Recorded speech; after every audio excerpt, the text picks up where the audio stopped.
What secrets did the children of Nazi leaders hide when they grew up? How were their lives affected by their family's past? For the sons and daughters of history's most notorious war criminals, World War II didn't end when the guns fell silent. Instead, it marked the beginning of a different kind of struggle. One fought not on battlefields, but in the shadows of infamy, in the quiet corners of their own minds, and in the relentless judgment of a world that would never let them forget who their fathers were.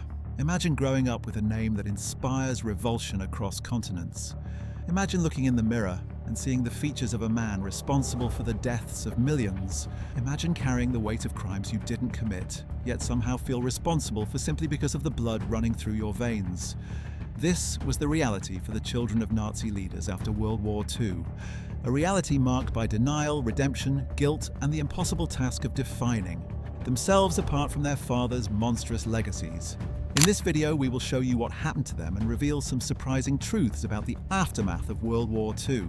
Some of these children became ardent defenders of their fathers' memories, refusing to accept the historical verdict against them. Others dedicated their lives to condemning the very ideology their fathers championed. Still others retreated into anonymity, hoping that silence and obscurity might grant them the normal lives that their surnames had forever denied them. Their stories reveal the complex, often contradictory ways that individuals cope with inherited guilt, and they raise profound questions about responsibility, identity, and the long shadow cast by history's darkest chapter. Let us begin with perhaps the most devoted daughter of the Nazi regime, a woman who never wavered in her loyalty to her father, even as the full horror of his crimes became known to the entire world. Gudrun Himmler was born on the 8th of August 1929 in Munich, Germany. She was the only legitimate child of Heinrich Himmler, the Reichsführer SS and one of the most powerful men in Nazi Germany. Her father was not merely a Nazi official, he was the primary architect of the Holocaust, the man who oversaw the systematic extermination of 6 million Jews and millions of others deemed undesirable by the Nazi regime. He commanded the SS, the Gestapo, and the concentration camp system. His name became synonymous with the industrialized murder that defined the Nazi genocide. Yet to young Gudrun, Heinrich Himmler was simply Vati, Daddy. Despite the notorious history that would forever be associated with her father's name, Gudrun experienced a childhood of privilege and affection. Heinrich Himmler had a special fondness for his daughter, a tenderness that seemed almost incongruous with the cold efficiency he displayed in orchestrating mass murder.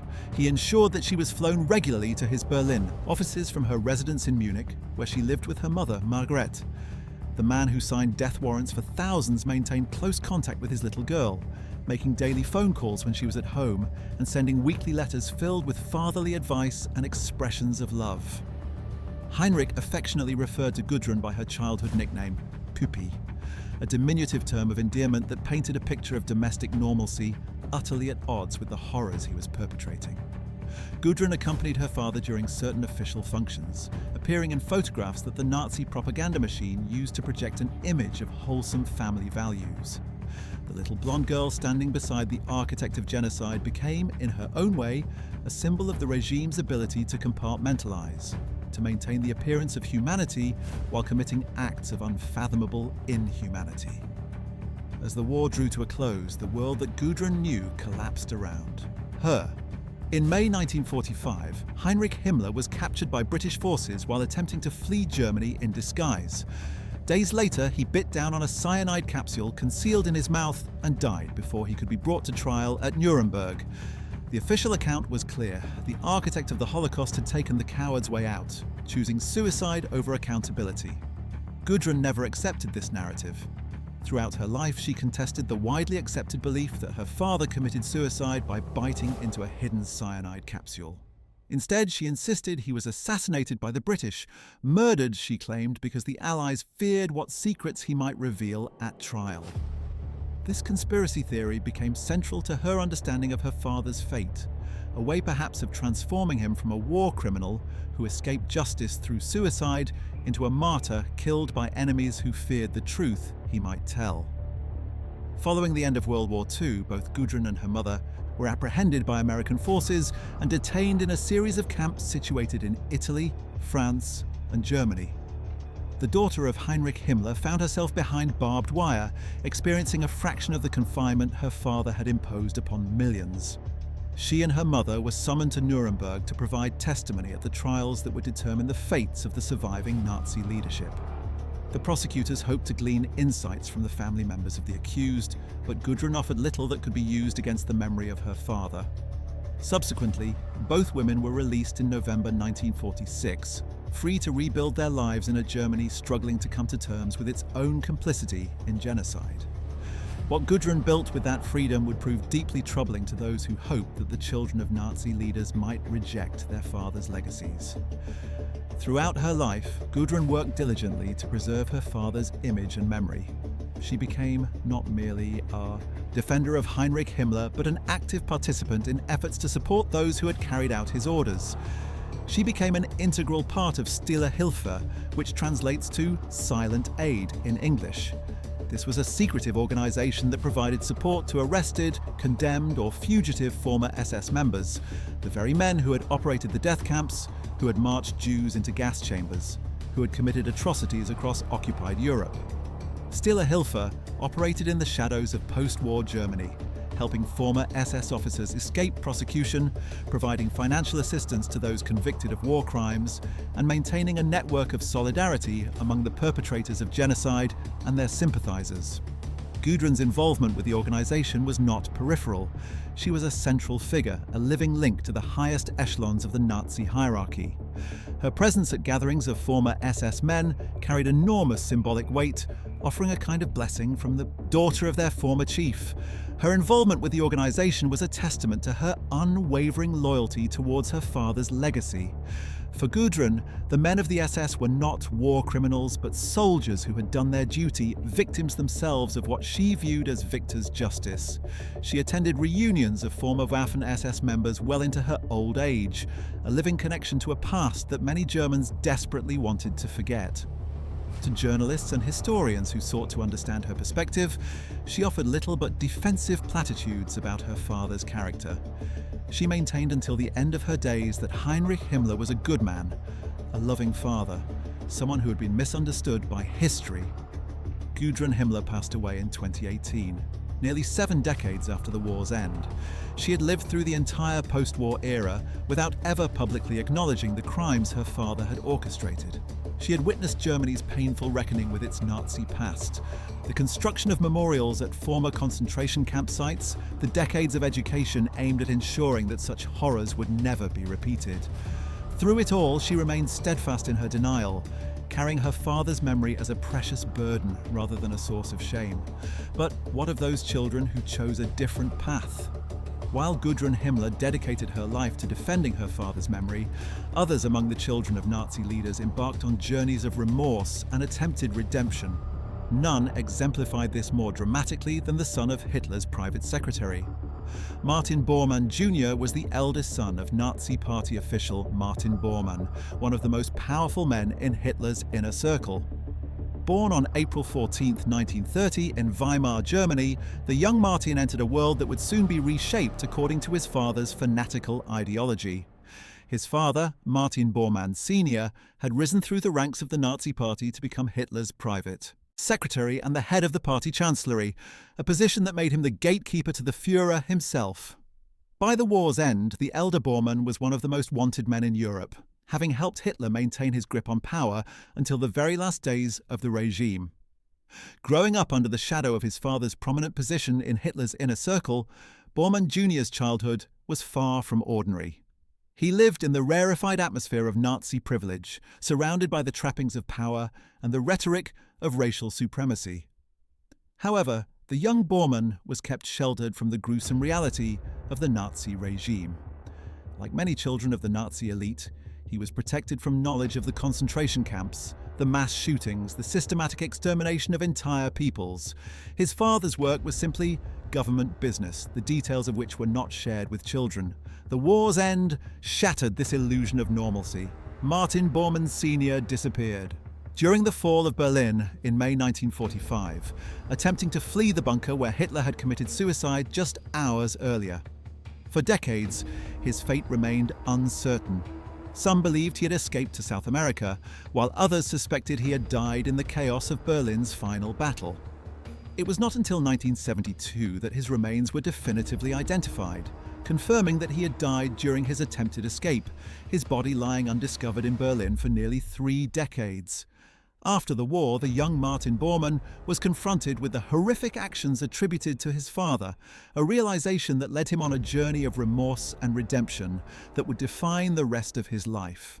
Learning the truth about the Nazi regime, about the Holocaust, about his father's role in facilitating Hitler's rule, about the millions who had died, precipitated a crisis of conscience that many children of Nazi leaders faced in the post-war years. But while others retreated into denial or silence, Martin Bormann Jr. chose a different path. Distancing himself from his father's ideology, Bormann Jr. converted to Catholicism and devoted his life to the church. This was not merely a nominal conversion or a convenient way to distance himself from his past. It was a profound transformation that redirected the entire course of his existence. He entered religious life, eventually becoming an ordained priest. The son of one of Hitler's most trusted aides, donned the vestments of the faith that Nazism had sought to marginalize and control. He even worked in the mission fields of Congo and Cameroon, striving to make amends for his father's misdeeds through service to some of the world's poorest communities. Father Martin Bormann, as he became known, dedicated himself to education and reconciliation. He spoke publicly about the burden of his heritage, offering his own journey from son of a Nazi leader to Catholic priest as evidence that redemption was possible even for those born into the darkest circumstances. He refused to hide from his family name, instead using it as a platform to warn against the dangers of totalitarianism and hatred. His was a life of deliberate penance, an attempt to balance the scales of a karmic debt he had not incurred but felt compelled to repay. However, in 2011, long after Martin Bormann Jr. had built his reputation as a symbol of redemption, his legacy became complicated by serious allegations. A past student claimed that Bormann had abused him when he was 12 years old in the early 1960s. There were further accusations of severe physical violence against other students at the schools where Bormann had taught. These allegations emerged late in Bormann's life when he was battling dementia, rendering him either unwilling or unable to address the accusations directly. The contrast between Bormann's public image as a man who had rejected his father's evil and these allegations of abuse against children in his care raised troubling questions. Had his journey of redemption been incomplete? Had the violence of his upbringing manifested in ways that contradicted his stated values? Or were these allegations false, an attempt to tear down a man who had spent his life trying to atone for sins he didn't commit? The truth remained elusive. While these allegations never led to any legal action, the independent Klasnik Commission, which was set up to probe into the abuses within the Catholic Church in Austria, awarded the accuser compensation. This decision suggested that the commission found the allegations credible enough to warrant redress, even if they never resulted in criminal prosecution.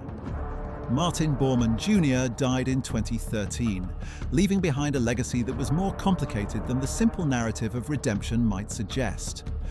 The story of the Bormann family illustrates the impossible complexity faced by children of Nazi leaders. Even those who rejected their father's ideology most completely could not fully escape the long reach of that heritage. The sins of the fathers, it seemed, had a way of manifesting across generations in unexpected and troubling ways. But not all children of Nazi leaders faced their heritage with such public drama. Some chose to confront it through intellectual engagement rather than religious transformation. None did so more unflinchingly than the son of the man known as the Butcher of Poland. Nicholas Frank was born in 1939. The son of Hans Frank, Hitler's personal lawyer who later served as Governor General of occupied Poland. In that role, Hans Frank presided over a regime of terror that systematically murdered the Polish intelligentsia, established ghettos for Jews, and facilitated the deportation of millions to death camps. He governed the general government as occupied central Poland was known from Krakow's Wawel Castle, living in luxury while the population under his control was starved, brutalized, and murdered. His nickname, the Butcher of Poland, barely captured the scope of his crimes. Nicholas was too young during the war to comprehend the atrocities being committed under his father's authority. He was a small child living in the Governor General's residence, surrounded by stolen art and the trappings of colonial exploitation. His memories of that time were fragmentary, impressions of luxury, of his father's imposing presence, of a world that existed in a bubble of privilege, while horror unfolded just beyond its walls. After the war, Hans Frank was arrested and tried at Nuremberg. He was one of the few defendants who expressed remorse, converting to Catholicism during his imprisonment and acknowledging his guilt in his final statements. On October 16, 1946, he was hanged for war crimes and crimes against humanity. Nicholas was 7 years old when his father was executed, old enough to understand that his father was dead, but too young to fully comprehend why. As Nicholas grew into adulthood, he undertook a relentless investigation into his father's life and crimes. Unlike Gudrun Himmler, who defended her father despite all evidence, and unlike Martin Bormann Jr., who sought redemption through faith, Nicholas Frank chose the path of brutal honesty.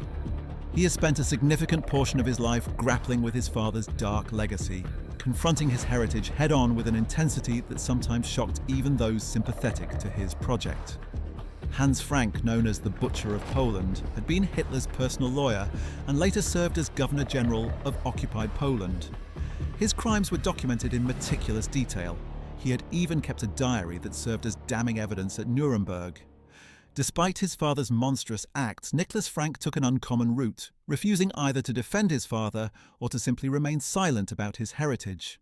He has written several books about his father, including In the Shadow of the Reich, which detail his efforts to comprehend his father's deeds and their impact on his life. These were not works of apology or excuse, but unflinching examinations of a monster whom Nicholas refused to humanize simply because they shared blood. In interviews and public appearances, Nicholas expressed contempt for his father that went beyond what many observers found comfortable. He carried a photograph of his father's execution in his wallet, looking at it regularly as a reminder of the justice that had been served.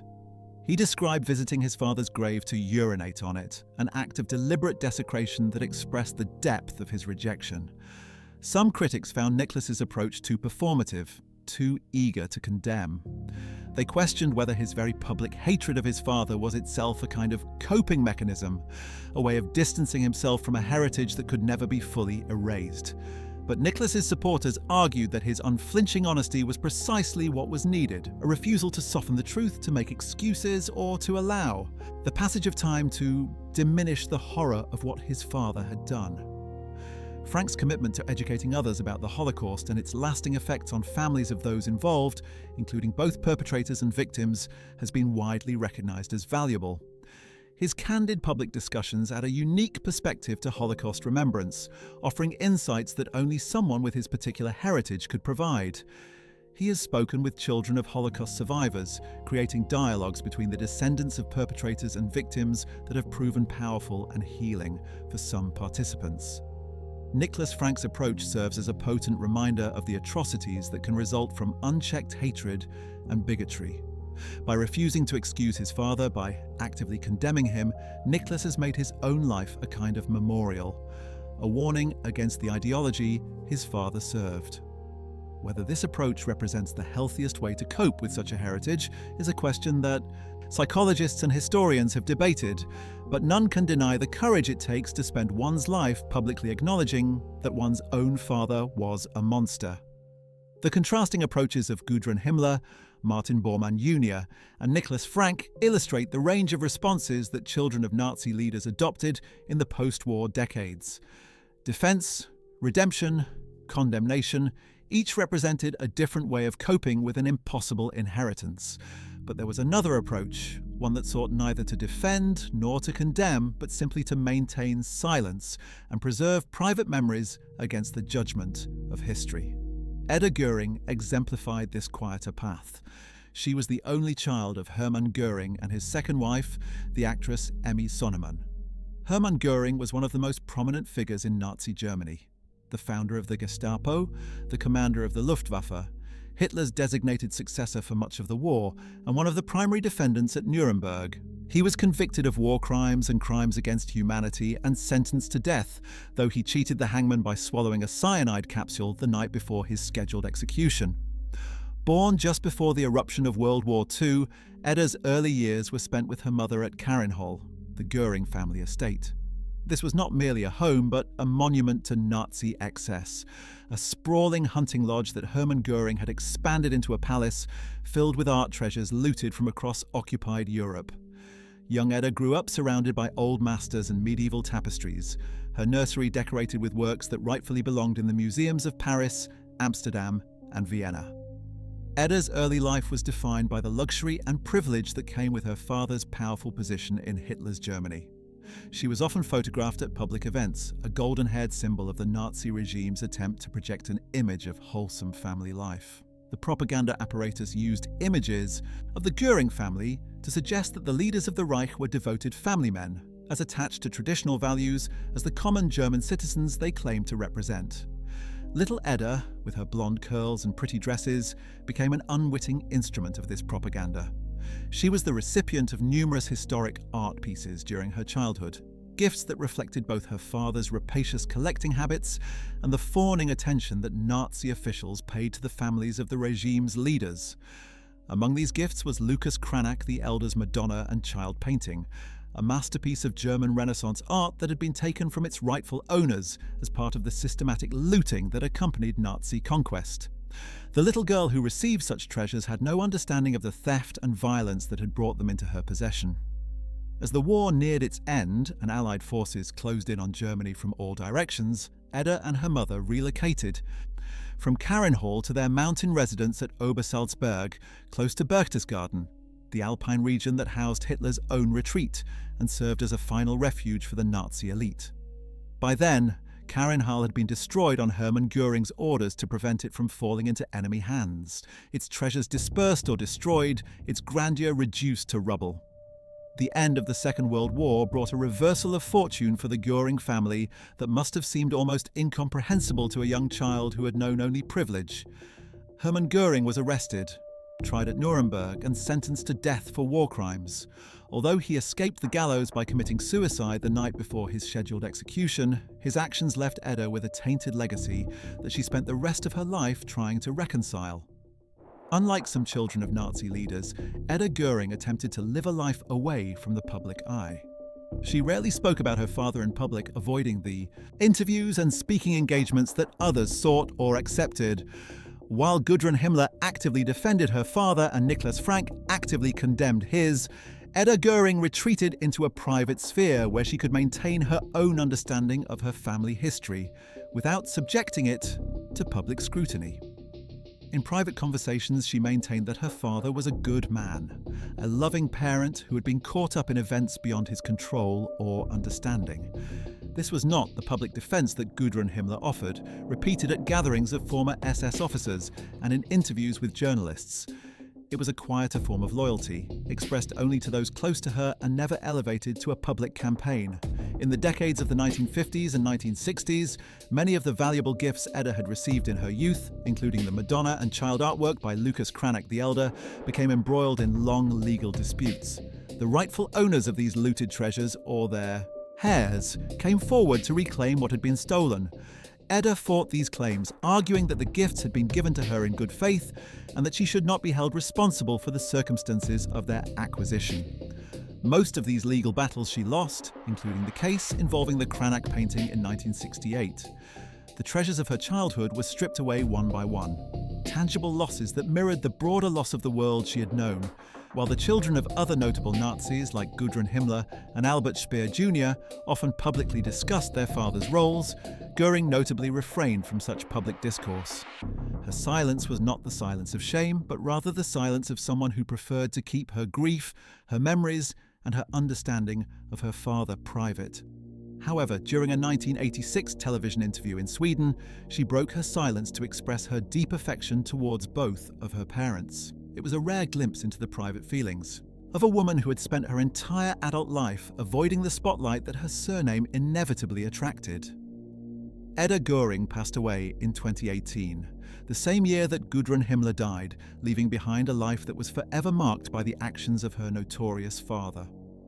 Her death came quietly, without the attention that might have attended the passing of someone who had been more publicly engaged with her heritage. She had succeeded, in her way, in living the private life she sought, even if that privacy was always shadowed by a history she could neither escape nor fully address.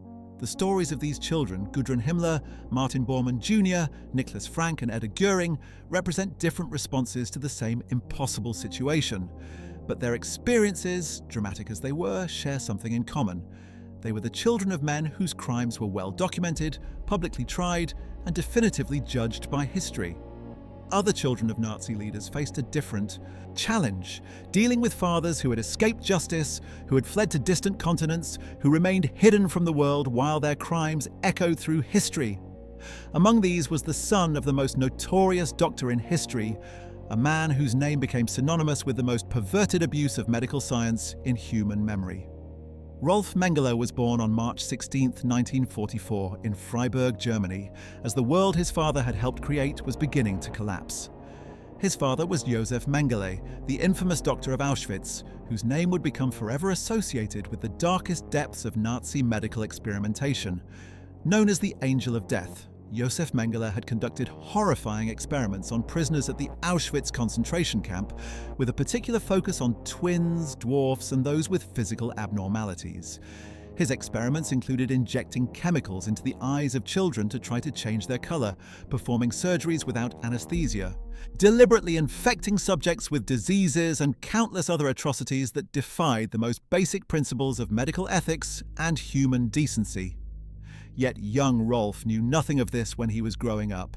His early life was largely shrouded in mystery and misinformation, a carefully constructed fiction designed to protect him from the truth of his father's identity. He was led to believe his father had been a war hero, a narrative that his family maintained with remarkable consistency throughout his childhood. The reality that his father was one of the most wanted men in the world, responsible for the deaths and suffering of countless innocent people, was kept hidden from the boy who bore his name. After the war, Josef Mengele fled to South America, joining the stream of Nazi war criminals who found refuge in Argentina, Brazil, and Paraguay. These countries, with their sympathetic governments or weak extradition treaties, became havens for men who would have faced execution or imprisonment had they remained in Europe. Relocating to a new continent meant that Mengele had to leave his son, Rolf, behind. The boy grew up in Germany, raised by his family while his father lived in hiding thousands of miles away. This physical separation created a peculiar situation. Rolf became a person of interest to Nazi hunters, particularly those who believed he maintained contact with his father and might lead them to the fugitive doctor. To some extent, their suspicions were correct. Josef Mengele did pen several letters to his son over the years, carefully routed through intermediaries to avoid detection. These letters sparked Rolf's curiosity about the man he barely remembered, creating a tension between the heroic image he had been fed and the whispered accusations that surrounded his father's name. The truth about Josef Mengele emerged gradually for Rolf. As a young teenager, he began to learn the chilling reality of what his father had done at Auschwitz. This revelation must have been devastating. To discover that the father you have been taught to admire as a hero was in fact a mass murderer, a man who had tortured children in the name of science, who had sent thousands to the gas chambers with a wave of his hand. Many young people, faced with such a revelation, might have retreated into denial or despair. Rolf chose instead to try to understand. Despite the burden of his name, Rolf made efforts to lead a normal life. He studied law, pursuing the education that would allow him to build a career and an identity separate from his father's crimes. He worked as a corporate lawyer, a profession that offered both respectability and anonymity. He married and built a life that, on the surface, was indistinguishable from that of millions of other Germans who had moved beyond the war and its aftermath. But the question of his father never went away. In 1977, when Rolf was in his early 30s, he made a decision that would haunt him for the rest of his life. He traveled to South America to meet his father. By then, Josef Mengele had been living in hiding for more than 3 decades, moving between Argentina, Paraguay, and Brazil, protected by a network of Nazi sympathizers and living in constant fear of discovery. The meeting between father and son took place in São Paulo, Brazil, where Mengele was living under an assumed name. Reflecting on this journey, Rolf would later acknowledge that his father displayed no guilt for his horrific deeds at Auschwitz. Josef Mengele did not confess or express remorse. Instead, he attempted to rationalize his experiments, explaining them as contributions to science that the ignorant world refused to understand. He portrayed himself as a victim of persecution, a man unjustly hunted for doing what any scientist would have done given the opportunities he had been given. The logic was twisted, the justifications obscene, but Josef Mengele delivered them with complete conviction. The encounter confronted Rolf with an impossible choice. Here was his father, a man whom he could not help but see as his father despite everything, offering explanations that were morally bankrupt but emotionally compelling in their very persistence.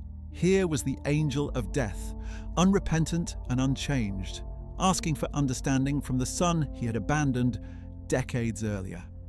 And here was Rolf himself, a lawyer who understood justice, a man who had built his life in opposition to everything his father represented, faced with the question of what to do with the information he now possessed. Despite despising his father and everything he represented, Rolf could not muster the strength to betray him. He kept silent about Josef Mengele's South American hideout, knowing that his information could have led Nazi hunters directly to the most wanted man they sought. The notorious Angel of Death escaped answering for his numerous atrocities, in large part because his own son chose not to reveal what he knew. This decision, which Rolf would later describe as the most difficult of his life, meant that Josef Mengele would die in freedom rather than in custody, never facing the trial that his victims deserved. Josef Mengele drowned while swimming at a beach in Brazil in 1979, just 2 years after his meeting with Rolf. His death was not confirmed for several more years, during which time the hunt for him continued, Nazi hunters following cold trails and false leads while the object of their search lay buried in a Brazilian cemetery under a false name. When the truth finally emerged, it was thanks in part to information provided by Rolf himself, who cooperated with authorities after his father's death to help confirm the identification of the remains.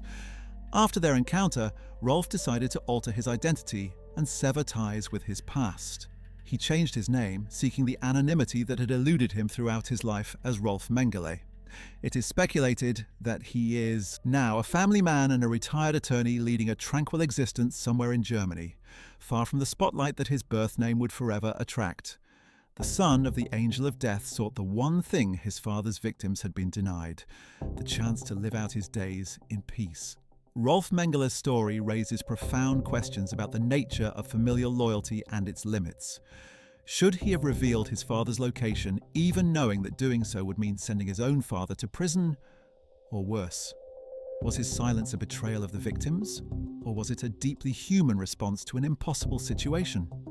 These questions have no easy answers, and Rolf himself has largely refused to discuss them publicly in the years since his father's death. The weight of Nazi parentage affected different children in different ways, but perhaps none faced a more public burden than the son of Hitler's deputy Führer. While Rolf Mengele struggled with the legacy of a father who had fled and hidden, Wolf Hess spent his life defending a father who had been imprisoned in full view of the world. Wolf Rudiger Hess was born in 1937, the only child of Rudolf Hess and his wife Ilse. Rudolf Hess was one of the most prominent figures in Nazi Germany, having been Hitler's personal secretary and confidant during the party's rise to power.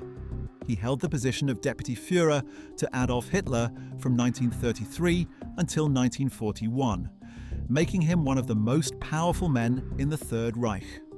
His signature appeared on some of the most infamous legislation of the Nazi era, including the Nuremberg laws that stripped German Jews of their citizenship and rights. In May 1941, Rudolf Hess embarked on one of the most bizarre episodes of the entire war, a solo flight to Scotland, in what he claimed was an attempt to negotiate peace between Germany and Britain. Flying a Messerschmitt Bf 110 fighter plane, he parachuted into Scotland and was immediately captured by British authorities.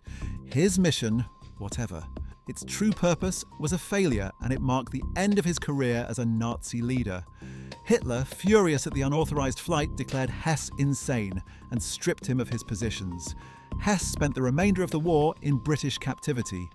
When it ended, he was transferred to Nuremberg to stand trial alongside the other surviving leaders of the Nazi regime. The court found him guilty of crimes against peace and conspiracy to commit crimes.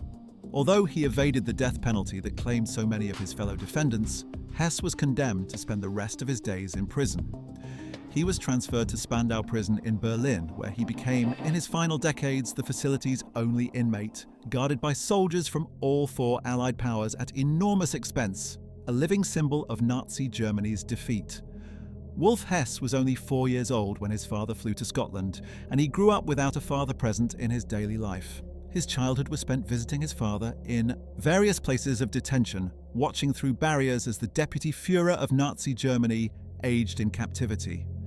These visits shaped the young Wolf's understanding of his father and of the world that had imprisoned him.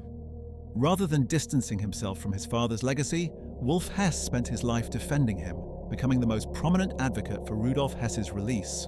Wolf was a staunch supporter of his father, dedicating many years in an attempt to change the public perception of Rudolf Hess. He tirelessly campaigned to prove that his father was not a war criminal, but rather a man simply carrying out his duties in the 1930s and early 1940s, thus absolving him of any guilt. In Wolf's telling, Rudolf Hess was a patriot who had served his country and then tried to end the war through diplomacy. The Nuremberg conviction was, in this narrative, victor's justice, the punishment imposed by conquering powers on a man whose only crime was loyalty to his nation. In his teenage years, while his father was held captive following his ill-fated journey to Scotland, Wolf was a frequent visitor.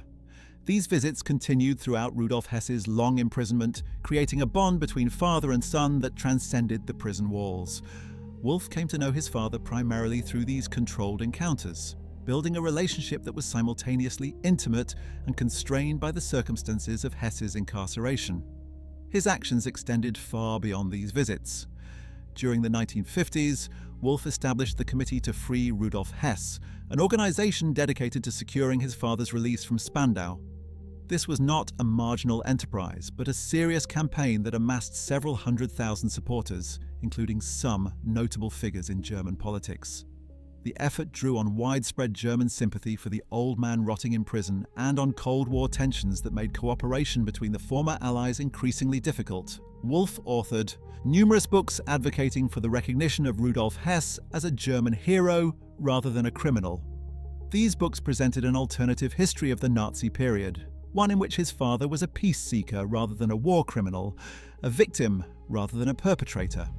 They found a receptive audience among those who sought to rehabilitate aspects of Germany's Nazi past, or who felt that the punishment imposed at Nuremberg had been excessive. Rudolf Hess died in Spandau prison on August 17, 1987, at the age of 93. The official cause of death was suicide.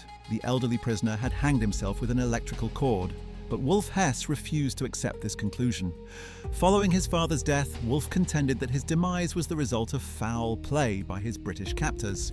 He pointed to inconsistencies in the official account, to his father's advanced age and physical frailty, to what he saw as motives for murder. The conspiracy theory he promoted suggested that the British killed Rudolf Hess to prevent him from revealing secrets about the 1941 peace mission, echoing the similar theory that Gudrun Himmler promoted about her own father's death. Wolf Hess, who spent his entire life defending his father's Nazi affiliations, passed away in 2001 at the age of 63. He had outlived his father by 14 years, most of which he spent continuing to advocate for Rudolf Hess's posthumous rehabilitation. He never wavered in his conviction that his father was innocent, that his imprisonment had been unjust, and that history would eventually vindicate the Deputy Führer's memory. In the end, Wolf Hess's life was defined almost entirely by his father's legacy, a legacy he embraced rather than rejected, defended rather than condemned. The story of Wolf Hess illustrates another dimension of the burden carried by children of Nazi leaders, the possibility that devotion to a parent could overwhelm all other considerations, including historical truth. Wolf was not ignorant of what the Nazi regime had done. He simply chose to interpret his father's role in a way that allowed him to maintain his filial loyalty. This was denial of a different kind than Gudrun Himmler's. Not a denial of facts, but a denial of their implications, a refusal to accept that his father bore moral responsibility for the crimes of the regime he had served. As we have seen, the children of Nazi leaders responded to their impossible inheritance in vastly different ways. Some, like Gudrun Himmler and Wolf Hess, became defenders of their father's memories. Others, like Nicholas Frank, became their father's most unsparing critics. Still others, like Edda Goering, sought refuge in silence and privacy. And some, like Martin Bormann Jr., attempted to transform their lives through faith and service. But there was one more approach that deserves our attention: the path chosen by a son who sought neither to defend nor to condemn his father, but simply to build his own life on his own terms. Albert Speer Jr. was born on July 29, 1934, in Berlin, just days before Adolf Hitler ascended to the position of Führer and completed his transformation of Germany into a totalitarian state. His birth coincided with one of the most momentous transitions in modern history, a coincidence that would prove darkly appropriate given the role his father would play in the years that followed. Albert Speer Sr. was no ordinary Nazi official. He was Hitler's primary architect, the designer of the grandiose structures that were meant to embody the thousand-year Reich. The rallying grounds at Nuremberg, the new Reich Chancellery in Berlin, the plans for a rebuilt capital called Germania, all of these sprang from Speer's drafting tables, conceived to overawe all who beheld them with the power and permanence of Nazi rule. But Speer was more than an architect. In 1942, following the death of Fritz Todt in a plane crash, Hitler appointed Speer as Minister of Armaments and War Production. In this role, he became responsible for keeping the German war machine running, a task he accomplished with remarkable efficiency even as Allied bombing intensified and resources grew scarce. The young Albert Jr.'s childhood years were spent in Berchtesgaden, a village in the Alps where Hitler had his mountain retreat, the Berghof. This was the inner sanctum of Nazi power, where the Führer relaxed and entertained his closest associates. Films from the 1930s depict a young Albert playing on the porch of Hitler's villa under the dictator's watchful gaze. The boy grew up in the literal shadow of the man who would plunge the world into war, treated as a member of an extended family that happened to be planning genocide. Albert Speer Sr.'s relationship with Hitler was one of the most complex of the Nazi period. He was closer to the Führer than almost anyone outside of Hitler's immediate entourage, enjoyed Hitler's genuine affection and admiration, and was trusted with some of the regime's most important projects. This intimacy made his eventual trial at Nuremberg particularly dramatic. Unlike most of the defendants, Speer acknowledged the crimes of the regime and accepted a measure of responsibility for them. He claimed ignorance of the Holocaust itself while admitting that he should have known that he had willfully closed his eyes to the truth. Speer Sr. utilized his organizational skills to sustain weapons production, a task that was greatly reliant on forced labor from concentration camps and occupied territories.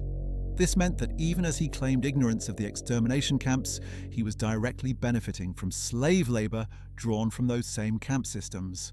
The weapons that German soldiers used to prolong the war were built by prisoners who worked in conditions of appalling brutality. Many of them worked to death in the factories that Speer's ministry controlled. Post his conviction at the Nuremberg trials and a subsequent 20-year imprisonment sentence, Albert Speer Sr. emerged as one of the few high-ranking Nazis who showed regret for the atrocities committed by the regime. His memoirs, Inside the Third Reich, became international bestsellers, offering what seemed to be an insider's account of the Nazi leadership, combined with appropriate expressions of remorse. For many readers, Speer represented the possibility of redemption, proof that even those close to Hitler could recognize and repent of their errors. But this narrative was always contested. Critics pointed out that Speer's expressions of guilt were carefully calibrated to accept just enough responsibility to seem penitent, while never admitting to specific crimes that might have implicated him more deeply. His claims of ignorance about the Holocaust were increasingly challenged as historians uncovered evidence of his attendance at meetings where the extermination of Jews was discussed. The repentant Nazi of the memoirs began to look more like a skilled manipulator who had found a way to rehabilitate his reputation without fully acknowledging his crimes. Following his father's incarceration for war crimes, the Speer family took refuge with Albert Jr.'s grandparents in Heidelberg. The boy who had played in Hitler's presence now lived in reduced circumstances, his father locked away in Spandau prison alongside Rudolf Hess and a handful of other convicted war criminals. During this period of upheaval and stigma, Albert Jr. developed a severe stutter, a physical manifestation of the psychological trauma he was experiencing. He eventually managed to overcome this impediment, but it remained a reminder of the difficult years following the war. Albert Jr. initially trained as a carpenter before shifting his focus to architecture, the same profession that had defined his father's early career. This choice inevitably raised questions about the relationship between father and son, about whether Albert Jr. was following in his father's footsteps or attempting to claim the profession for himself on different terms. Albert Jr. was adamant that his career choice of architecture was not influenced by his father. In an interview with Süddeutsche Zeitung in 2010, he addressed this question directly, though he refrained from discussing his father, who had passed away in 1981. "I have tried my whole life to separate myself from my father, to distance myself," he said, articulating the central project of his adult existence. He did not want to be defined by Albert Speer Sr.'s crimes or by his complicated legacy of guilt and excuse. He wanted to be his own person, judged on his own merits. Whether he succeeded in this effort is a matter of perspective. Albert Speer Jr. became a successful architect in his own right, with a portfolio of major projects that stood apart from his father's monumental Nazi designs. He worked on urban planning initiatives, designed buildings that emphasized function and sustainability rather than ideological grandeur, and built a reputation as a thoughtful professional who approached his craft with care. His firm, Albert Speer and Partner, became one of the larger architecture practices in Germany. Yet, the shadow of his father's name followed him throughout his career. Journalists who profiled him inevitably mentioned his parentage. His projects were sometimes reviewed through the lens of his family history, with critics looking for echoes of his father's grandiose style or, alternatively, for evidence of deliberate rejection of that style. He could not escape being Albert Speer's son, any more than the other children we have discussed could escape their own father's legacies. Albert Speer Jr. passed away at his Frankfurt residence on September 15, 2017. He was 83 years old, older than his father had been at death, having lived to see the 21st century and all the changes it brought. His obituaries noted both his achievements as an architect and his inevitable connection to the Nazi past. In death, as in life, he could not be discussed without reference to the father from whom he had spent his whole life trying to separate himself. The approach Albert Speer Jr. took, neither defending nor condemning his father, simply trying to live his own life, represented perhaps the most practical response to an impossible situation. He could not undo what his father had done. He could not make amends for crimes he had not committed.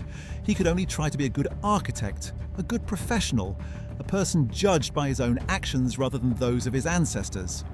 Whether this was cowardice or wisdom, avoidance or acceptance, depends on one's perspective on the nature of inherited guilt and the possibilities of moving beyond it. As we survey the varied responses of these children, the defenders, the condemners, the silent, the seekers of new identities, we begin to see the full complexity of the legacy left by Nazi crimes. The guilt of the Third Reich didn't end with the death or imprisonment of its leaders.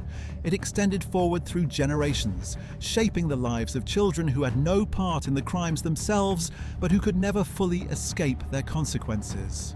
Some embraced this legacy, some rejected it, and some simply tried to live with it as best they could. But the stories we have told so far have all involved children who remained, in some sense, connected to their fathers' identities. They kept their names, lived in Germany or Europe, and dealt with their heritage in ways that were visible to the public. Other descendants of Nazi leaders chose a more radical path, a complete severing of ties, a total transformation of identity, an attempt to disappear into anonymity so complete that their connection to the Nazi past would be known only to themselves. To understand this approach, we must turn our attention across the Atlantic to an American family whose patriarch was once Adolf Hitler's own nephew and whose descendants made a decision so dramatic that it would effectively erase their bloodline from history. The story of William Patrick Hitler and his descendants represents perhaps the most extreme response to Nazi heritage. A deliberate erasure of bloodline, a choice to end a family rather than allow it to continue under the weight of its association with history's most infamous dictator. William Patrick Hitler was born in Liverpool, England in 1911, the son of Alois Hitler Jr. and his Irish wife Bridget Dowling. Alois Jr. was the half-brother of Adolf Hitler, making William Patrick the nephew of the man who would become the architect of genocide. It was an accident of birth that would define every aspect of William Patrick's life, forcing him into a series of dramatic choices that would ultimately lead him to fight against the very regime his uncle led. William's early years were spent in the working-class neighbourhoods of Liverpool, far removed from the political turmoil that was consuming Germany. His father, Alois Jr., was an unreliable presence who eventually abandoned the family to return to Germany. William and his mother were left to fend for themselves in England, their connection to the Hitler name more a curiosity than a burden in those years before Adolf Hitler's rise to power. As Adolf Hitler began his ascent in German politics during the 1920s and early 1930s, William Patrick found himself in an unusual position. He was related to one of the most talked-about figures in European politics, yet he lived in obscurity in England, watching from afar as his uncle transformed Germany into a dictatorship. The relationship presented both opportunities and dangers. Opportunities to trade on his family connection and dangers inherent in being associated with an increasingly radical regime. In 1933, shortly after Adolf Hitler became Chancellor of Germany, William Patrick travelled to the country of his father's birth, hoping to capitalise on his family connection. He imagined that his uncle's position might translate into opportunities for him. Positions, money, or at least the reflected glory of being related to the leader of a major European nation. Initially, he found some success, securing a position at the Opel car factory and later at a bank. The Hitler name opened doors that would otherwise have remained closed to a young Englishman without special qualifications. However, William Patrick's relationship with his uncle soon soured. Adolf Hitler was concerned about the embarrassment that his English nephew might cause, and he treated William Patrick with a mixture of wariness and condescension. The young man felt that he was not being given the opportunities he deserved, that his uncle was keeping him at arm's length rather than welcoming him into the inner circle of Nazi power. Resentment began to build on both sides. Frustrated with his lack of opportunities, William Patrick made a reckless move. He threatened to expose Hitler's family secrets if he was not given better treatment. This was an extraordinarily dangerous gamble. Adolf Hitler was not a man who responded well to blackmail, and the secrets of his family, questions about his ancestry, the circumstances of his father's birth, the various embarrassments that lurked in the Hitler family history were subjects he preferred to keep buried. William Patrick was playing with fire, and he was quickly burned. The dangerous gamble backfired, forcing him to flee Germany for good. Whatever leverage William Patrick thought he possessed evaporated when confronted with the reality of Nazi power. He was not merely disappointed in his hopes for advancement, he was now marked as a potential threat to the regime, someone who might reveal inconvenient truths about the Führer's background. By the late 1930s, it was clear that Germany was no place for Adolf Hitler's troublesome nephew. As tensions in Europe escalated toward the outbreak of World War II, William Patrick's disillusionment with the Nazi regime grew. He had seen the reality behind the propaganda, experienced firsthand the paranoia and ruthlessness that characterized Hitler's inner circle. In 1939, he made the decision to flee Germany entirely, choosing to stay in the United States after a visit with his mother, who had accompanied him on a lecture tour. This decision would have far-reaching consequences for the rest of his life. In America, William Patrick found himself in a peculiar position, a Hitler in a country that would soon be at war with his uncle's regime. He had stories to tell about his famous relative, and American newspapers and magazines were eager to publish them. For a time, he made a living on the lecture circuit, recounting his experiences in Nazi Germany and his personal encounters with Adolf Hitler. He was a curiosity, a walking connection to the most dangerous man in the world. But William Patrick wanted to do more than simply talk about his uncle. When the United States entered World War II, following the attack on Pearl Harbor, he sought to join the fight against Nazi Germany. This was no simple matter. His family connection raised obvious security concerns, and there were questions about whether someone named Hitler could be trusted in the American military. William Patrick persisted, eventually writing to President Franklin D. Roosevelt himself to request permission to enlist. In 1944, William Patrick Hitler enlisted in the United States Navy. His enlistment was facilitated by a special request from President Roosevelt, who apparently found something compelling in the idea of Hitler's own nephew serving in the forces fighting against him. This seemingly ordinary event of military enlistment carried extraordinary weight. The nephew of Adolf Hitler was now preparing to fight against the very regime his uncle led. William's experiences in Germany had shown him the true nature of the Nazi regime. His decision to enlist in the United States Navy was both a personal rejection of his uncle's ideology and a public declaration of his allegiance to the forces fighting against fascism. He served honorably in the Navy throughout the war, even earning a Purple Heart for wounds sustained in combat. The nephew of Adolf Hitler had shed blood fighting against the armies of the Third Reich. After the war, William Patrick faced the challenging task of building a life in the shadow of his family name. In 1947, he married Phyllis Jean-Jacques and started a family, changing their surname to Stuart Houston. This was not merely a cosmetic change, but a complete reinvention of identity, an attempt to sever all connections to the Hitler name and everything it represented. They settled in Long Island, New York, where William maintained a low profile, rarely speaking publicly about his family history. To his neighbors in their suburban Long Island community, he was just another war veteran, a man with a past he refused to discuss. He worked as a medical technician and later started a small business, building a modest but respectable life far removed from the turmoil of his youth. William Patrick Stuart Houston, as he now called himself, had achieved something remarkable. He had disappeared into the American middle class, his extraordinary heritage known only to himself and his immediate family. William Patrick died in 1987, having successfully escaped the spotlight that his birth name would have brought. He had lived to see his uncle become the most reviled figure in human history, had watched as the crimes of the Nazi regime were documented and memorialized, and had chosen to live out his days in quiet anonymity rather than trade on his connection to that history. His was a story of reinvention, of the possibility of creating a new identity even when burdened with the most notorious name imaginable. But the story of the Hitler bloodline did not end with William Patrick's death. He had fathered 4 sons, Alexander, Louis, Howard and Brian, who were raised as Stuart Houstons in suburban America, aware of their heritage but shielded from its public implications. These men, now adults, have continued their father's tradition of privacy, rarely granting interviews and maintaining a distance from the media attention that their genealogy would inevitably attract. Known today as the Stuart Houston brothers, they represent the final generation of Hitler's direct descendants. Growing up in post-war America, these brothers faced unique challenges that few of their neighbors could understand.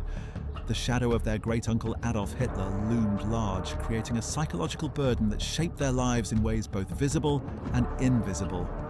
They knew the truth of their ancestry even as they presented themselves to the world as ordinary Americans.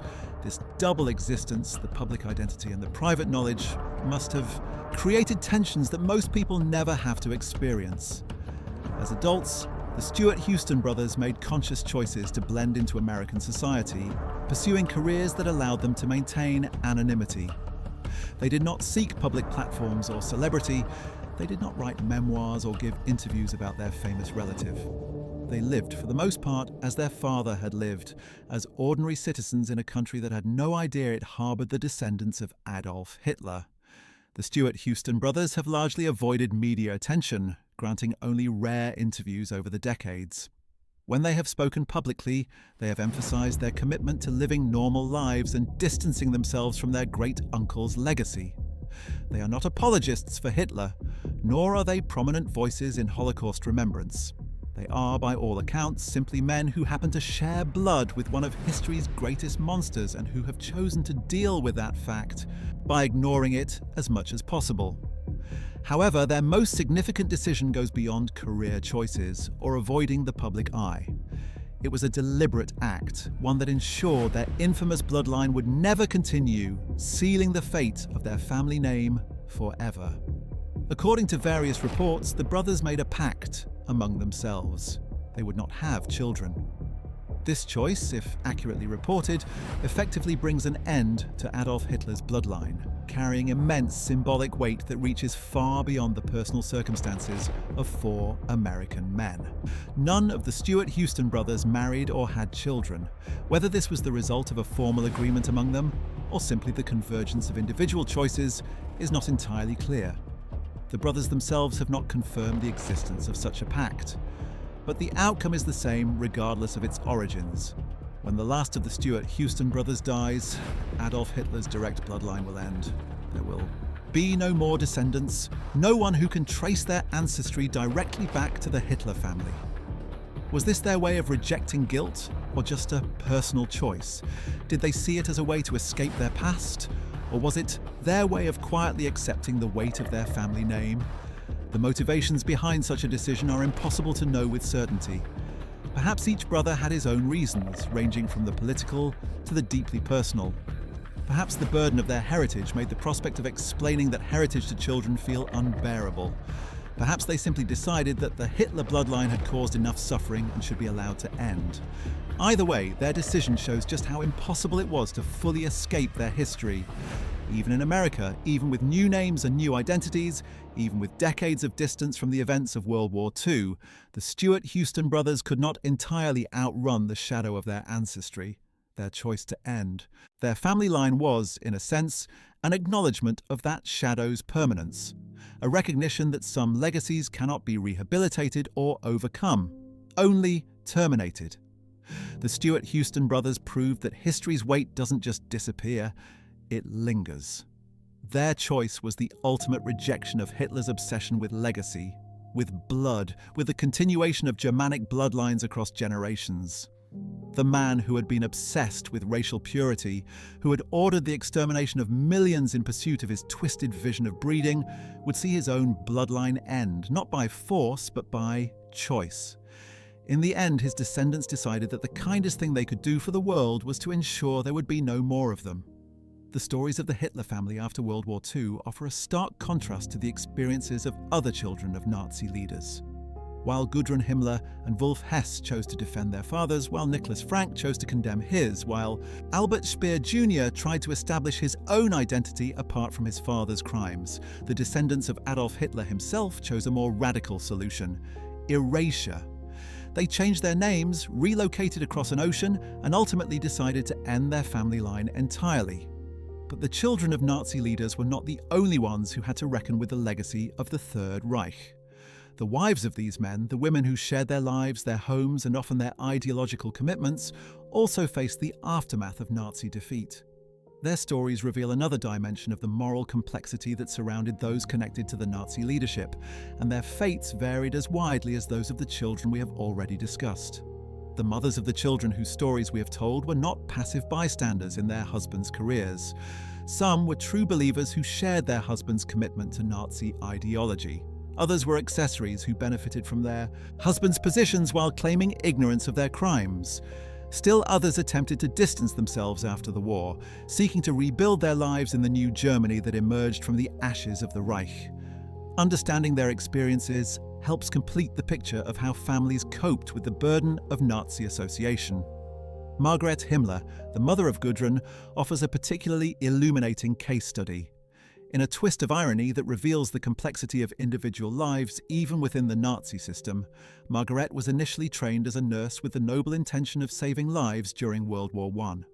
She served her country during that earlier conflict, caring for wounded soldiers and developing the skills that would later take her to the German Red Cross. After the war, she transitioned to working at a Red Cross hospital, and with her father's financial support, she even managed to operate a private nursing clinic. Margaret first crossed paths with Heinrich Himmler during one of his lecture tours in 1927, years before he would become one of the most powerful and feared men in Nazi Germany. His attraction to her was immediate, captivated by her blue eyes and blonde hair, the physical characteristics that the Nazi ideology he was already developing would later fetishize as marks of racial superiority. They married in July of the following year, despite Heinrich's initial apprehension about introducing Margaret to his Catholic family due to their age difference, her previous marriage, and her Protestant faith. The marriage was not without its complications. Margaret was 8 years older than Heinrich, divorced, and belonged to a different Christian denomination. All factors that made their union unconventional by the standards of the time. Eventually, however, his family grudgingly accepted Margaret, and the couple welcomed their daughter Gudrun into the world on August 8, 1929. The family that would later be at the center of the Holocaust's administration was beginning to take shape. Margaret was far from a passive spectator in her husband's activities. She became a member of the Nazi Party in 1928, demonstrating her own commitment to the ideology that her husband was helping to spread. She regularly arranged gatherings for the spouses of high-ranking SS leaders, playing the social role expected of a prominent Nazi wife. Despite her involvement, she was notably unpopular among the other wives. During the Nuremberg Rally in 1938, she had disagreements with the other women who collectively refused to follow her lead in matters of protocol and organization. By the end of 1939, as war engulfed Europe, Margaret was overseeing the operation of Red Cross hospitals throughout Berlin-Brandenburg. Her role sent her on missions to countries and regions under German Wehrmacht's occupation, giving her first-hand exposure to the conditions in the territories that German forces had conquered. In her diary, there is a noted trip to Poland, which was under German occupation at the time, in March 1940. Her diary entry from that trip reveals her attitudes toward the conquered populations. "Then I was in Posen, Łódź, and Warsaw. This Jewish rabble, Polacks, most of them don't look like human beings, and the dirt is indescribable. It's an incredible job trying to create order there." These words, written in the privacy of her personal diary, reveal the extent to which Margaret shared her husband's racist worldview. The dehumanizing language she used to describe Jews and Poles was the same language that justified their systematic murder. Due to her efforts in organizing Red Cross operations, Himmler achieved the rank of colonel within the German Red Cross, a perversion of the organization's humanitarian mission that reflected the broader corruption of German institutions under Nazi rule. In February 1945, as the war entered its final catastrophic months and Germany faced inevitable defeat, Margarete wrote to Gebhard Himmler, Heinrich's brother, expressing her continuing faith in her husband. "How wonderful that he has been called to great tasks and is equal to them. The whole of Germany is looking to him." By then, Heinrich Himmler was secretly negotiating with the Allies behind Hitler's back, hoping to save himself from the fate he knew awaited him. His marriage to Margaret had effectively ended years before, when she discovered in 1941 that Heinrich was secretly entangled with his secretary, Hedwig Potast, with whom he had 2 illegitimate children. The architect of the Holocaust had betrayed his wife while organizing the murder of millions, a domestic infidelity that seems almost trivial compared to his larger crimes, but which reveals the man behind the monster.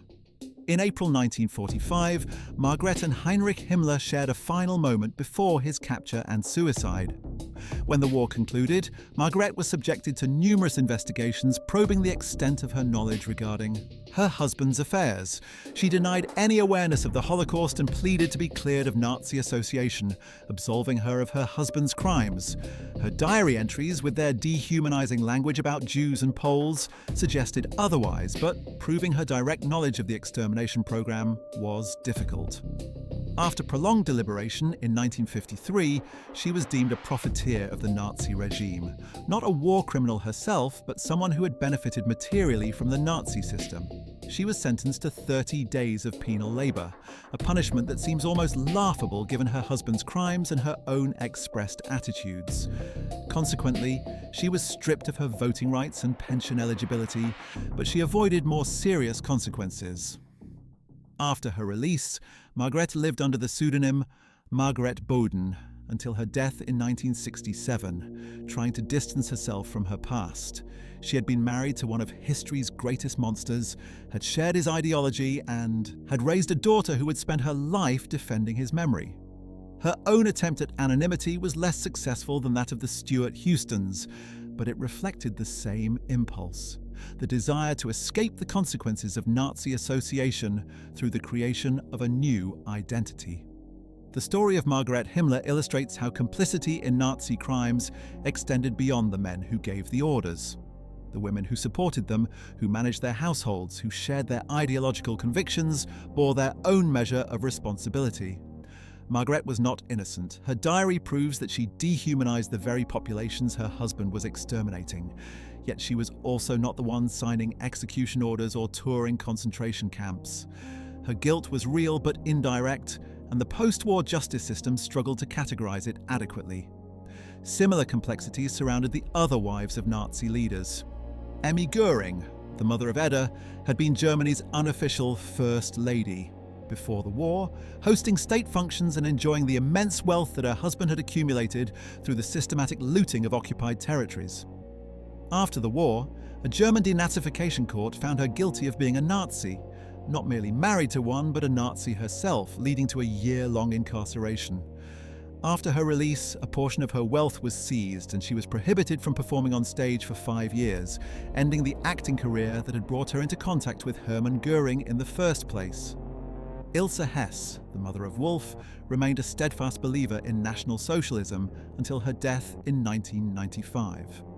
She spent decades campaigning for her husband's release from Spandau prison, writing books that portrayed him as a victim of Allied injustice, and maintaining connections with Nazi sympathizers across Germany and beyond. After World War II, she and other wives of high-ranking Nazis who were either convicted or executed in the Nuremberg trials were arrested and interned. After her release, she opened a boarding house and provided support to Stille Hilfe, the same organization that Gudrun Himmler would later support. These women, Margarete Himmler, Emmy Göring, Ilse Hess, and others, represent another dimension of the Nazi legacy's aftermath. They were not the decision-makers who sent millions to their deaths, but they were not innocent either. They benefited from their husbands' positions, shared many of their ideological commitments, and after the war often defended their husbands' memories or sought to minimize their own complicity. Their children's responses to Nazi heritage were shaped in part by the attitudes these mothers transmitted. Gudrun Himmler's defense of her father was surely influenced by Margaret's own commitment to Nazi ideology, just as Wolf Hess's devotion to his father's memory reflected Ilse Hess's lifelong campaign for his rehabilitation. The interplay between mothers and children in the aftermath of Nazi collapse reveals the family as a site of ideological transmission. Children did not come to their attitudes toward their fathers in a vacuum. They were raised by mothers who had their own relationships to Nazi power, their own reasons for defending or condemning the men who had shaped their lives. Understanding the mothers helps us understand why the children responded as they did, and why the children of the same generation could respond in such dramatically different ways. The examination of what happened to the children of Nazi leaders would be incomplete without considering the broader patterns of how German society processed, and often failed to process, the guilt of the Nazi era. The children we have discussed lived their lives within a society that was itself struggling with questions of collective responsibility, and their individual responses cannot be fully understood apart from this social context. In the immediate aftermath of World War II, Germany was occupied by the 4 Allied powers: the United States, the United Kingdom, France, and the Soviet Union. Each occupying power implemented its own version of denazification, the process by which former Nazis were supposed to be removed from positions of influence and held accountable for their actions. In theory, denazification was meant to create a clean break between the Nazi past and the democratic future. In practice, it was inconsistent, often superficial, and ultimately left many former Nazis free to resume their careers with minimal consequences. The children of Nazi leaders grew up in this environment of incomplete reckoning. They saw former party members returning to positions of power. They saw neighbors who had reported Jews to the Gestapo living unmolested in their communities. They saw the elaborate machinery of denial and excuse that Germans constructed to avoid confronting what they had done or allowed to happen. This social context shaped how they understood their own families' histories and how they felt permitted to respond. For children who wanted to defend their fathers, German society in the 1950s and early 1960s offered considerable support. The prevailing narrative emphasized German suffering. The bombing of cities, the expulsions from Eastern Europe, the rapes by Soviet soldiers, rather than German crimes. The Holocaust was not yet the central reference point for understanding the Nazi period that it would later become. In this environment, children who portrayed their fathers as patriots who had served their country, or as victims of victor's justice, found audiences receptive to their message. The situation began to change in the 1960s. The Eichmann trial in Jerusalem, broadcast around the world, brought the Holocaust to global attention in a way that the Nuremberg trials had not. The Frankfurt-Auschwitz trials of 1963-1965 forced Germans to confront the testimony of survivors and the evidence of mass murder in ways they had previously avoided. A new generation of Germans, born during or after the war, began asking their parents uncomfortable questions about what they had known and done. This generational shift created new possibilities for children of Nazi leaders who wanted to condemn their fathers or at least distance themselves from their fathers' crimes. The audiences for such testimony expanded as German society became more willing to hear it. Nicholas Frank's relentless condemnation of his father, which might have seemed excessive or even disloyal to an earlier generation, found resonance with Germans who were themselves questioning their parents' generation. The children who had defended their fathers found themselves increasingly marginalized as German society moved toward a more critical understanding of the Nazi past. Gudrun Himmler's activities with Stille Hilfe, which had operated in relative obscurity for decades, became the subject of journalistic exposure and public condemnation. Wolf.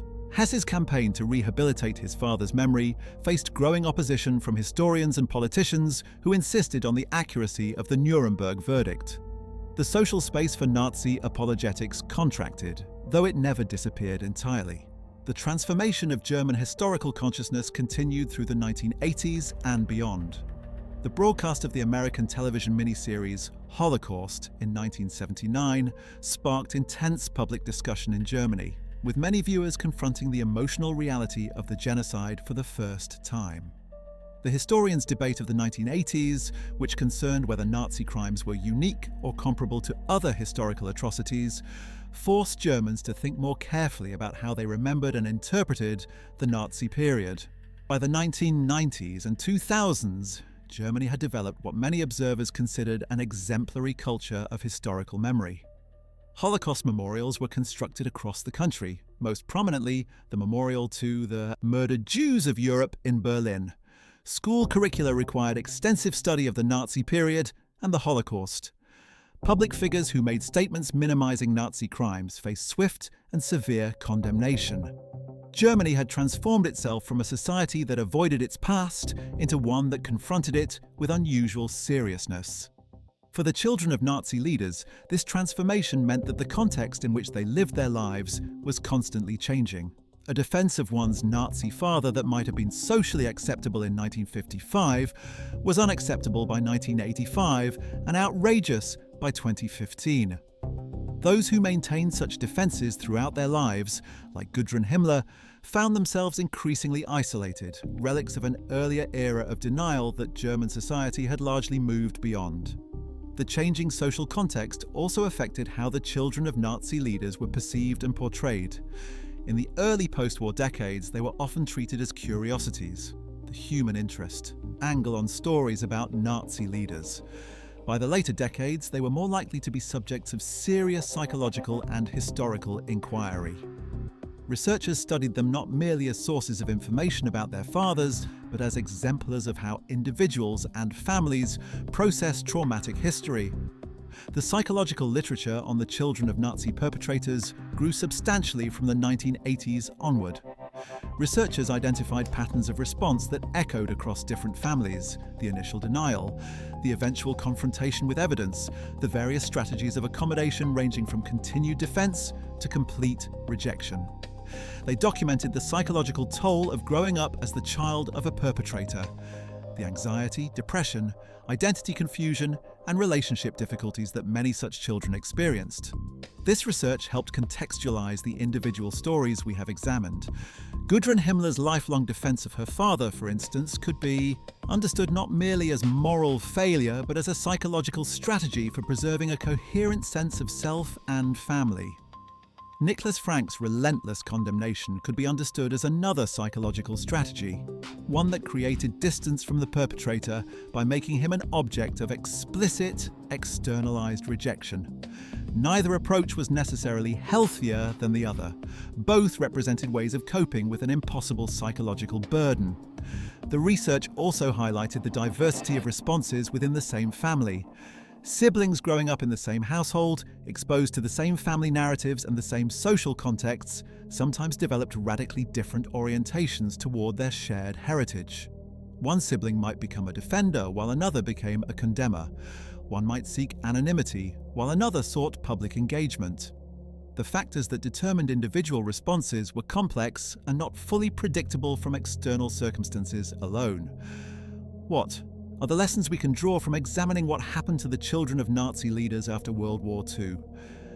First, we learn that the consequences of historical crimes extend far beyond the moments in which they are committed. The Nazi regime lasted only 12 years, but its effects continue to reverberate 8 decades later, still shaping the lives of descendants and the politics of memory. Historical events cast long shadows, and those shadows touch lives that are lived entirely in the aftermath. Second, we learn that individuals have agency even in the most constraining circumstances. The children of Nazi leaders did not choose their parents, but they did choose how to respond to their inheritance.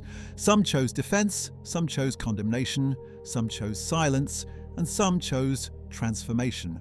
These choices were constrained by circumstances, by family dynamics, social context, psychological makeup, and available resources, but they were still choices. Human beings are not merely products of their environments. They are also actors who shape their own responses to those environments. Third, we learn that moral judgment is complicated by psychological understanding. It is easy to condemn Gudrun Himmler for defending her father, the architect of the Holocaust. It is harder to maintain that condemnation when we understand the psychological mechanisms that made such defense psychologically necessary for her, when we see it as a survival strategy for a person who could not accept the alternative without losing her sense of self and family. This does not excuse her choices, but it does complicate our judgment of them. Fourth, we learn that society plays a crucial role in how individuals process traumatic history. The children of Nazi leaders did not work through their fathers' legacies in isolation. They did so within a society that was itself struggling with questions of collective responsibility. The evolution of German historical memory, from denial to confrontation to memorialization, shaped the context in which these individual struggles took place.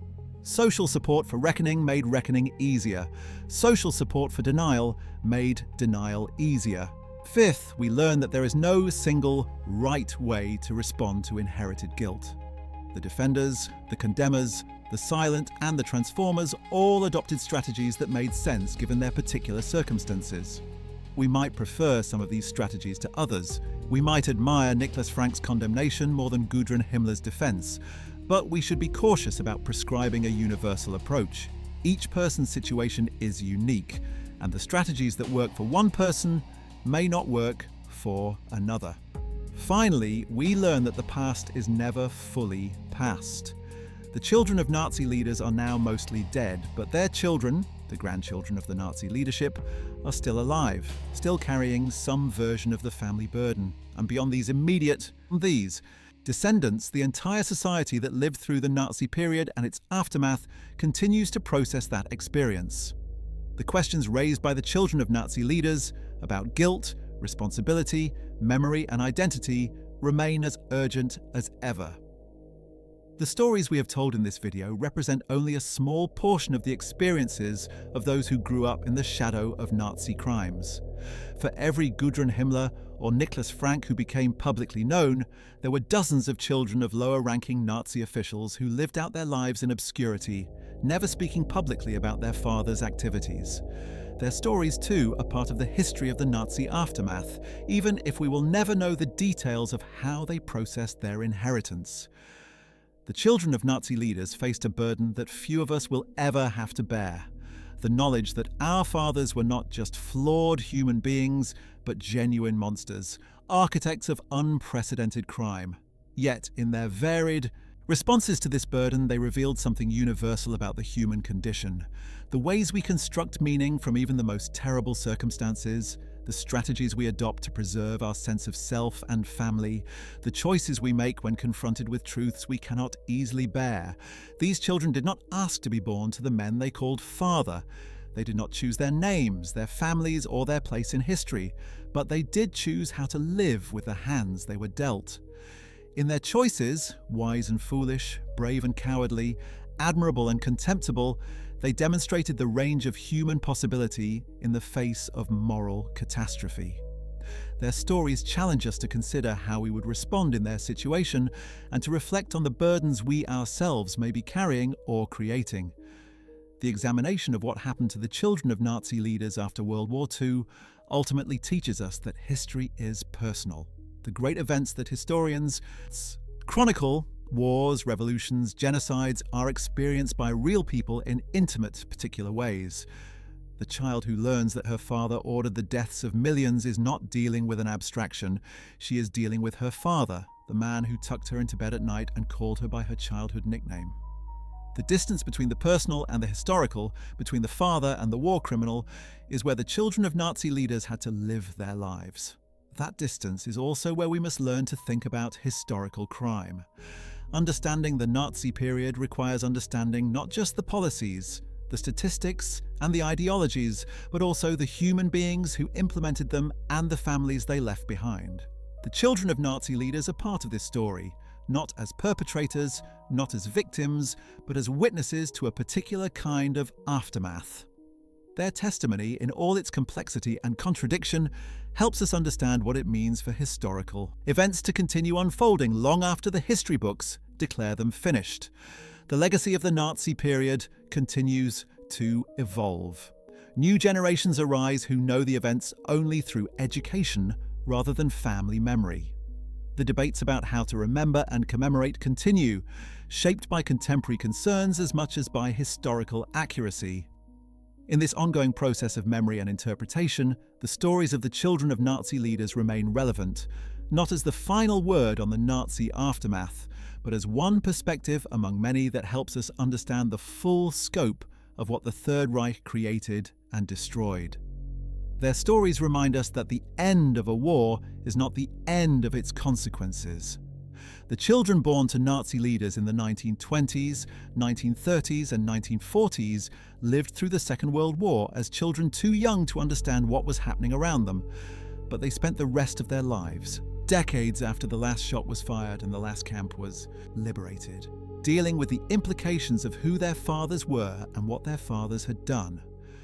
The war ended for them not in 1945, but only with their own deaths, and even then, its echoes continued in the lives of their own children and grandchildren. The concept of transgenerational trauma has become increasingly important in understanding how the effects of historical events pass from one generation to the next.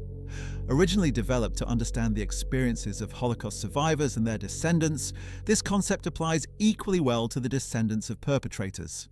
The children of Nazi leaders experienced their own form of transgenerational trauma. Not the trauma of victimization, but the trauma of association with perpetrators, the burden of inherited guilt and shame.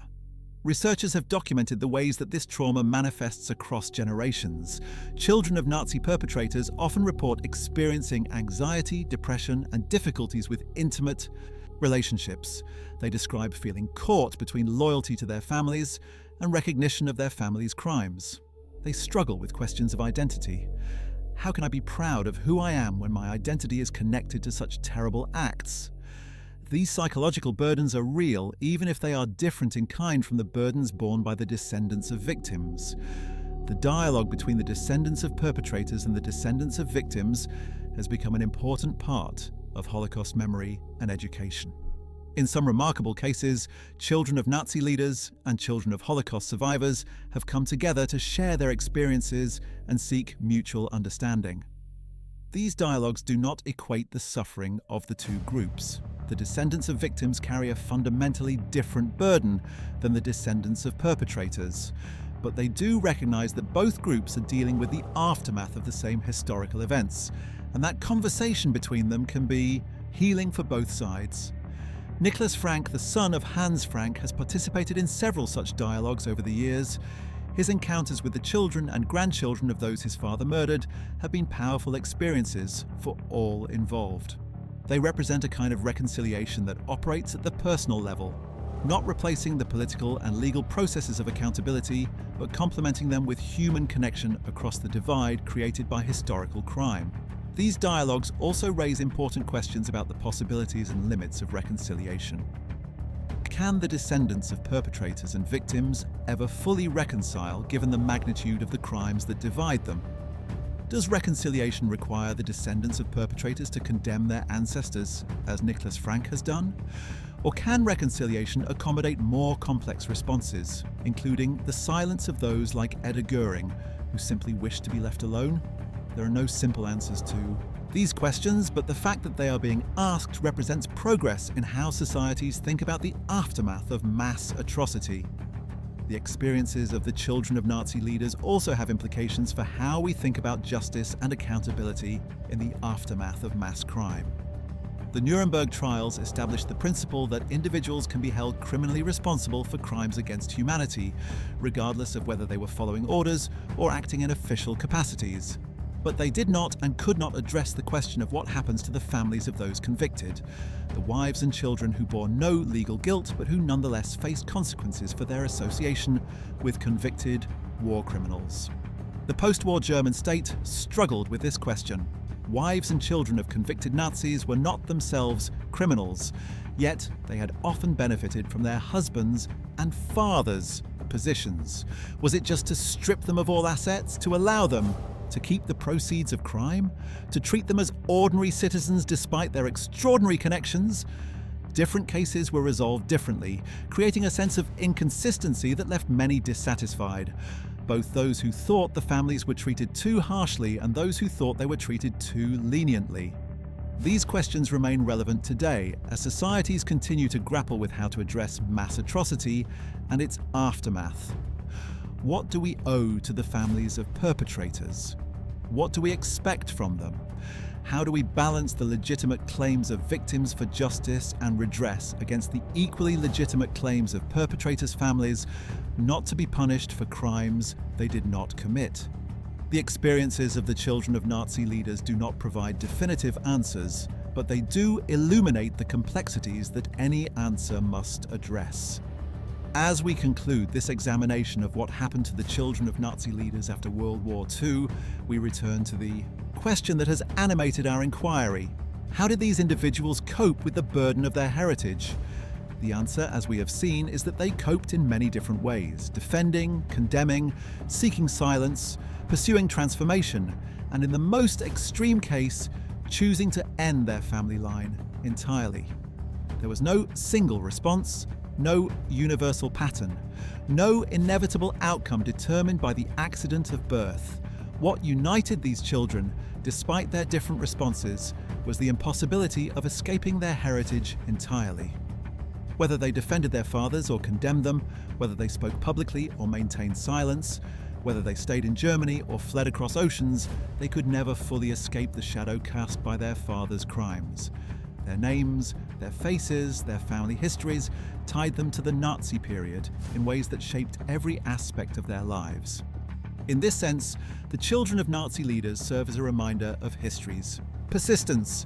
The events of the past do not stay in the past. They reach forward into the present and future, shaping lives that are lived long after the events themselves have concluded.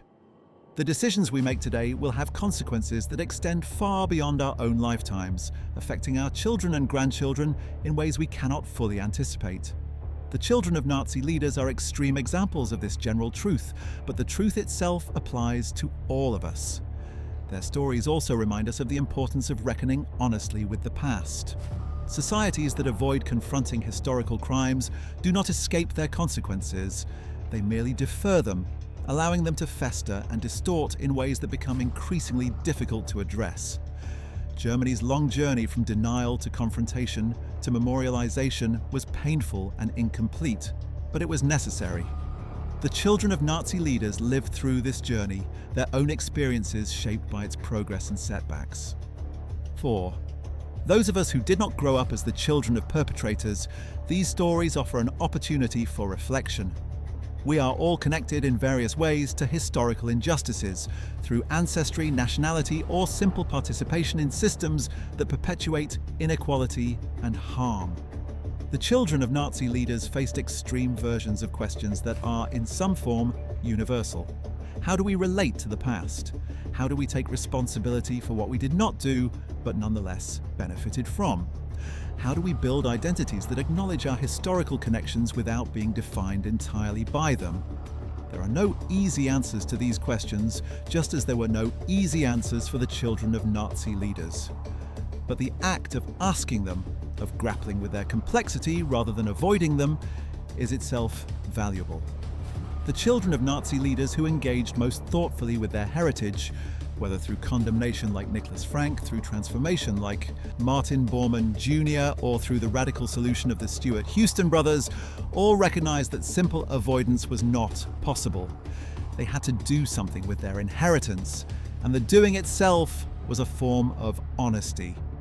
The children of Nazi leaders offer us, finally, a lesson in humility. It is easy to judge from a distance, to say that we would have condemned our fathers if we had been in their shoes, that we would have rejected the ideology they served, that we would have chosen differently. But none of us can know with certainty how we would have responded to such a situation. The children we have discussed were real people facing real choices under circumstances that most of us will never experience. Their varied responses, some admirable, some contemptible, most simply human, remind us that moral judgment is easier in theory than in practice. This humility does not require us to suspend all judgment. We can and should recognize that Gudrun Himmler's defense of her father was morally wrong, that Wolf Hesse's campaign to rehabilitate a Nazi war criminal was misguided, that the silence of some perpetrators' children allowed crimes to escape the full reckoning they deserved. But we can make these judgments while also acknowledging the complexity of the situations these individuals faced and the psychological pressures that shaped their responses. The question of how individuals cope with inherited guilt will continue to be relevant as long as human beings commit crimes and leave descendants. The children of Nazi leaders are a particularly extreme case, but they are not unique. Around the world, people are grappling with the legacies of colonialism, slavery, genocide, and other historical injustices. The questions these children faced about responsibility, identity, memory, and the possibilities of moving forward are questions that many societies are still working through today. In the end, the stories of the children of Nazi leaders are both profoundly particular and universally relevant. They are particular because they arose from a specific historical moment, the aftermath of Nazi Germany and the Holocaust, that was unique in its horror and its implications. They are universal because they address questions that confront all human beings. How do we relate to the past? How do we take responsibility for what we inherit? How do we build meaningful lives when burdened by historical guilt? The children of Nazi leaders answered these questions in different ways. Their answers were imperfect, as all human answers are imperfect. But in their struggles, their failures, and their occasional triumphs, they demonstrated the full range of human response to moral catastrophe. Their stories are worth telling not because they provide easy lessons or clear guidance, but because they illuminate the complexity of life in the aftermath of historical crime, a complexity that we must understand if we are to prevent such crimes from recurring and to heal from those that have already occurred. The stories presented here also serve as a testament to the power of individual choice in shaping how history is remembered and understood.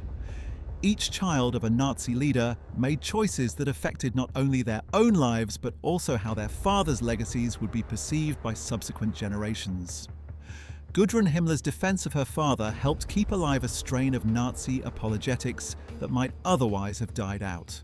Nicholas Frank's condemnation of his father contributed to a culture of honest reckoning that has helped Germany come to terms with its past. The Stuart Houston brothers' decision to end their family line represented a final rejection of everything Hitler stood for, the ultimate triumph of conscience over bloodline. These choices mattered beyond the individuals who made them.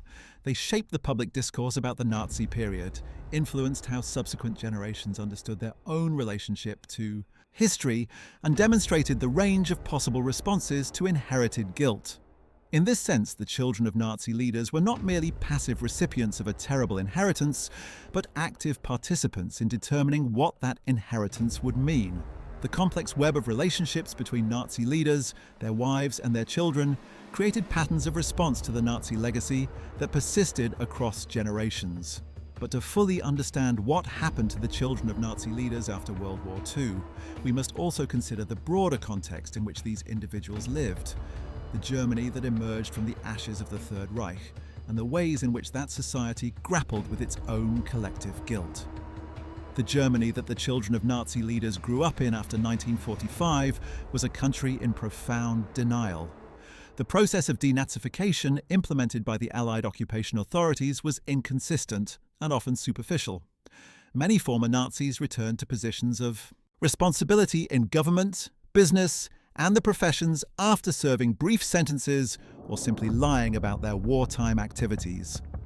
The economic miracle of the 1950s and 1960s was built in part by men who had served the Nazi regime, and the society they constructed preferred not to dwell too closely on the recent past. This context helps explain why children like Gudrun Himmler and Wolf Hess could maintain their defenses of their fathers without being completely ostracized from German society. There were others who shared their views, or who at least preferred not to challenge them too directly. The organizations that supported former SS members and their families operated in the shadows, but they operated nonetheless, sustained by a network of sympathizers who had never fully accepted the verdict of Nuremberg.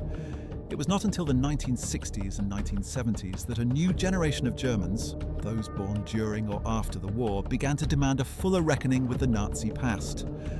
The student movements of 1968 challenged their parents' generation to explain what they had done and known during the Hitler years. The broadcast of the American television miniseries Holocaust in 1979 sparked a national conversation about the genocide that many Germans had spent decades avoiding. Gradually, painfully, Germany began to confront its history with a seriousness that had been lacking in the immediate post-war period. For the children of Nazi leaders, this changing context created new pressures and new possibilities. Those who had defended their fathers found themselves increasingly isolated as German society moved toward a more critical understanding of the Nazi period. Those who had condemned their fathers found larger audiences for their message. And those who had sought anonymity found it increasingly difficult to maintain as journalists and historians uncovered more and more about the Nazi leadership and their families. The psychological burden carried by these children was immense and varied. Some experienced what psychologists call transgenerational trauma, the transmission of psychological wounds across generations, from those who experienced traumatic events directly to their descendants who did not. The children of Nazi leaders carried a particular version of this trauma, the knowledge that their own fathers had been perpetrators rather than victims, that the trauma they inherited was bound up with their father's guilt rather than their suffering. This psychological dimension helps explain the intensity of the responses we have observed. Gudrun Himmler's lifelong defense of her father was not merely an intellectual position, but an emotional necessity. To accept his guilt would have been to accept something unbearable about herself and her childhood.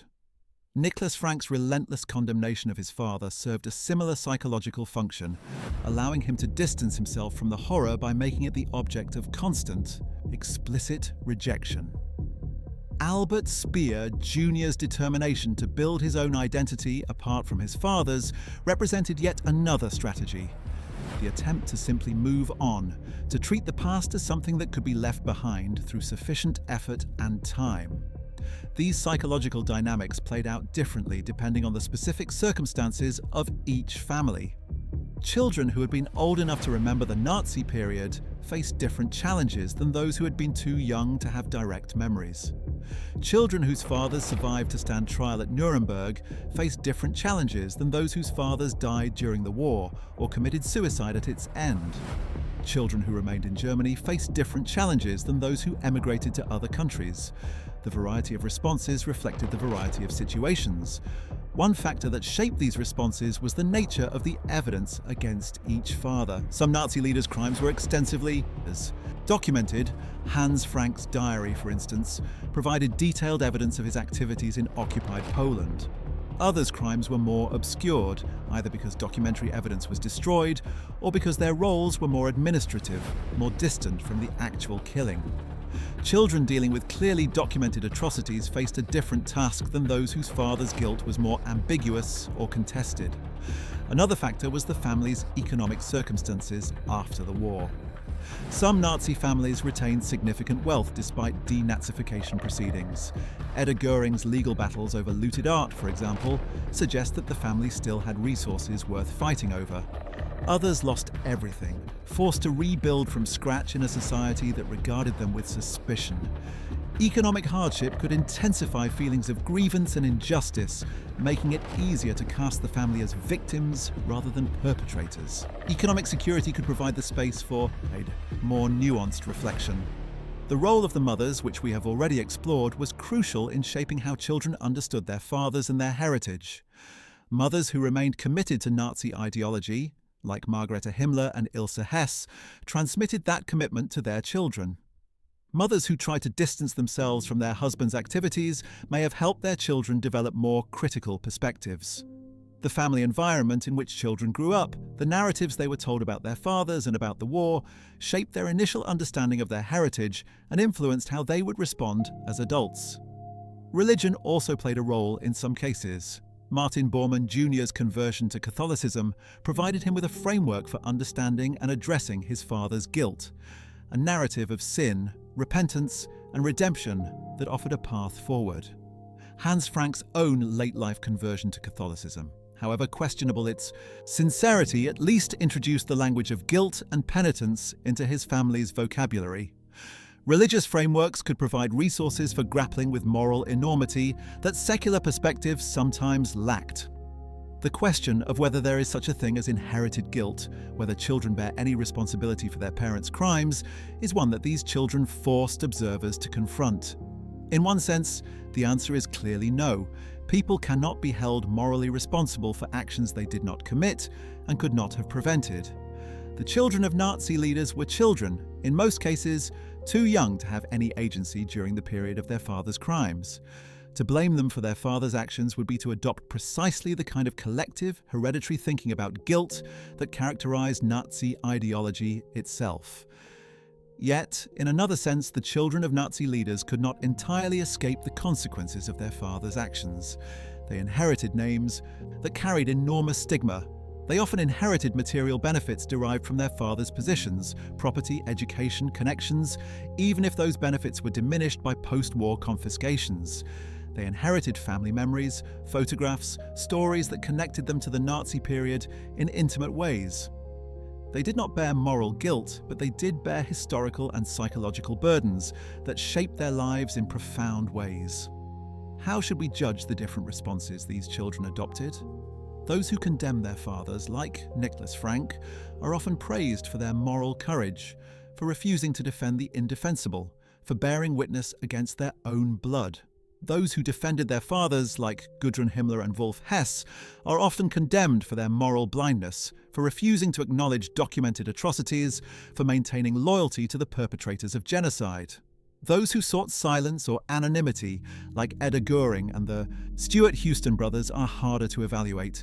Their approach seems less heroic than condemnation, but more honest than defense. Perhaps the most important lesson from these children's stories is the inadequacy of simple judgments. Each child faced an impossible situation, a situation they had not created and could not escape.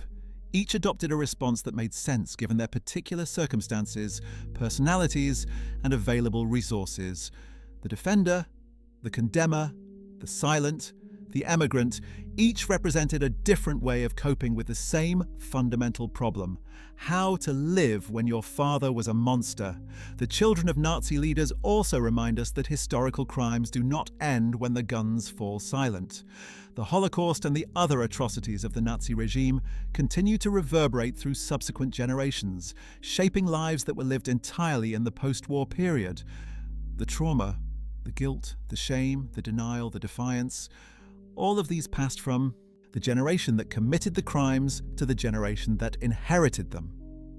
Understanding this transmission is essential for understanding both the history of the Nazi period and its continuing aftermath. Moreover, these stories challenge us to think about our own relationships to historical injustice. Most people are connected through ancestry or nationality or simple historical proximity to events and systems that cause tremendous suffering. How do we relate to these connections? Do we defend, condemn, remain silent, or attempt to move on? The children of Nazi leaders faced these questions in an extreme form, but the questions themselves are universal. As we reach the end of our examination of what happened to the children of Nazi leaders after World War II, we can identify several patterns that emerged across the different cases. The first pattern is the persistence of the burden. None of these children fully escaped their heritage, no matter what approach they adopted. Gudrun Himmler's defense of her father consumed her life just as surely as Nicholas Frank's condemnation consumed his. Albert Speer, Junior's attempt to establish a separate identity was forever complicated by journalists' inevitable references to his father. Even the Stewart Houston brothers, who went further than anyone in severing ties to the past, found themselves making the ultimate sacrifice of ending their family line to escape their heritage. The second pattern is the importance of individual agency within structural constraints. These children did not choose their fathers or their names, but they did choose how to respond to the legacy they inherited.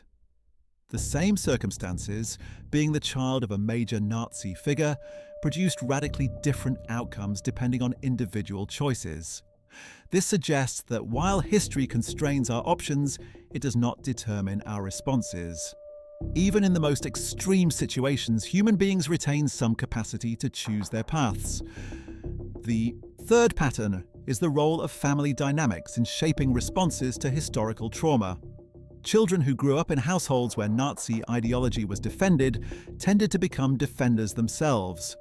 Those who encountered critical perspectives, whether through education, religious conversion, or simple exposure to the evidence of their father's crimes, were more likely to develop critical stances. The family is not merely a site of private life, but a mechanism for transmitting historical understanding and moral orientation across generations. The fourth pattern is the inadequacy of simple categories of guilt and innocence. The children of Nazi leaders were neither guilty nor innocent in any straightforward sense. They were not guilty of their father's crimes, but they were also not entirely innocent of connection to those crimes. They benefited from their father's positions, carried their father's names, and inherited their father's legacies. The traditional categories of criminal, justice do not capture this complex moral position, which is why societies have struggled to determine how to treat these individuals. Finally, these stories remind us that the Nazi period was not just about politics, ideology, and mass violence. It was also about families, relationships, and the intimate texture of daily life. The men who planned and executed the Holocaust were also fathers who changed diapers, read bedtime stories, and worried about their children's futures. This does not humanize them in any way that excuses their crimes, but it does help us understand how ordinary human beings can become monsters. The fathers were real people with real families, and understanding that reality is essential for preventing such catastrophes from recurring. The children of Nazi leaders have now largely passed from the scene. Gudrun Himmler died in 2018, the last of the prominent defenders. Nicholas Frank, at the time of this video's production, continues to speak and write about his father's crimes. The Stewart Houston brothers have remained in obscurity, their pact to end Hitler's bloodline apparently holding firm. A new generation has arisen, more distant from the events of World War II, for whom the Nazi period is history rather than family memory. But the questions raised by these children's stories remain relevant. Questions about inherited guilt, about family loyalty, about the possibility of redemption, about the long shadow cast by historical atrocity. The post-war experiences of these children offer no easy lessons, no simple morals that can be extracted and applied to other situations. What they offer instead is complexity. The irreducible complexity of human lives lived in the aftermath of historical catastrophe. They remind us that history is not just about events and statistics, but about individuals who must find ways to live with what their ancestors did. They challenge us to think about our own relationships to historical injustice and to consider how we would respond if we found ourselves in their impossible situation. The stories of Gudrun Himmler, Martin Bormann Jr., Nicholas Frank, Edda Göring, Rolf Mengele, Wolf Hess, Albert Speer Jr. and the Stewart Houston brothers represent just a fraction of the children who grew up in the shadow of Nazi crimes. There were many others, children of concentration camp commanders, of Gestapo officers, of SS executioners, whose stories have not been told publicly, who lived out their lives in obscurity, carrying their burden in silence. Their experiences, too, are part of the history of the Nazi period and its aftermath, even if we will never know the details. For those children who did speak publicly, whether to defend, condemn, or simply bear witness, their testimony provides a unique window into the personal dimensions of historical catastrophe.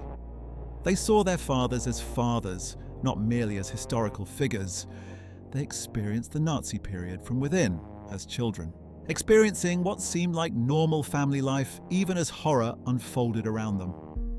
Their perspectives do not replace the perspectives of victims, but they add another dimension to our understanding of how the Nazi regime functioned and how its legacy persisted. What became of the children of Nazi leaders after World War II? They struggled, they coped, they defended and condemned and remained silent. They changed their names and kept their names. They stayed in Germany and fled across oceans. They had children of their own and chose not to have children. They lived long lives and died in obscurity or notoriety. They proved in their varied responses to an impossible inheritance the complexity and resilience of the human spirit, and also its capacity for denial, self-deception, and continued attachment to monstrous ideologies. Their stories do not end. They continue in the memories and the silences, in the family archives and the historical records, in the ongoing debates about guilt and responsibility that the Nazi period will always provoke. As long as we remember the Holocaust and the crimes of the Nazi regime, we will also have to reckon with the people who were connected to those crimes, not by their own choices, but by the accident of birth. The children of Nazi leaders did not choose their fathers, but they had to live with them and with their memories for the rest of their days. Looking at these individual stories collectively, we see a tapestry of human responses to moral catastrophe. We see denial and acceptance, defense and condemnation, silence and testimony, continuity and rupture. We see the ways that historical events shape individual lives across generations, and the ways that individuals respond to historical constraints with agency and choice. We see, ultimately, the human face of historical tragedy, not the tragedy of the victims, whose suffering was unimaginable, but the secondary tragedy of those who were connected to the perpetrators and had to find ways to live with that connection. The children of Nazi leaders remind us that history does not stay in the past. It reaches forward, shaping lives that are lived long after the historical events have concluded. The decisions made by men like Heinrich Himmler, Hans Frank, Hermann Göring, and Albert Speer during the 1930s and 1940s continued to affect their children's lives into the 21st century. The consequences of historical action extend far beyond the moments in which actions are taken, rippling outward through time and touching lives that the original actors never imagined. This extended reach of historical consequence should give us pause. The decisions we make today will shape not only our own lives, but the lives of our descendants. The legacies we leave behind through our actions, our choices, our commitments, will burden or benefit those who come after us. The children of Nazi leaders inherited burdens they could not escape. We should consider what burdens we might be creating for our own children and grandchildren through our actions in the present. At the same time, the stories of these children offer a measure of hope. Despite the enormity of their father's crimes, some of them managed to build meaningful lives. Some found redemption through faith, others through condemnation, still others through the simple determination to be better than their fathers. The human capacity for self-transformation, for choosing a different path, for refusing to be defined entirely by inheritance, this too emerges from these stories. If the children of Nazi leaders could find ways to live with their heritage, perhaps there is hope for all of us who carry historical burdens of one kind or another. Well, that's it for today's video.